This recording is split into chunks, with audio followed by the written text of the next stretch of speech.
শুধুমাত্র দুইটা ঠিক সব আপেল হয় লাল, কোন লাল ফল সস্তা নয়।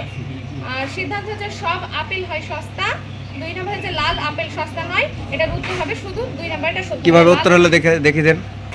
তো বলেন বলেন। সব আপেল হয় লাল, আপেলটা লালের মতো দেখতে, কোন লাল ফল সস্তা নয়, কোন লাল ফল সস্তা নয়। সব আপেল হয় সস্তা, সব আপেল হয় সস্তা।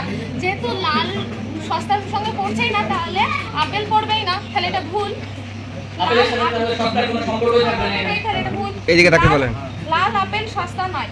এখানে বলেছে আপেলের মধ্যে এইটুকু আপেল লালের মধ্যে পড়ছে, তাহলে এই লাল আপেল সস্তা নয়, তাহলে এটা ঠিকই তো। কারণ এটা তো নয় বলেছে, তাহলে ঠিক এটা। তাই একটা সত্য দিয়ে বি নম্বর। ওকে, যান।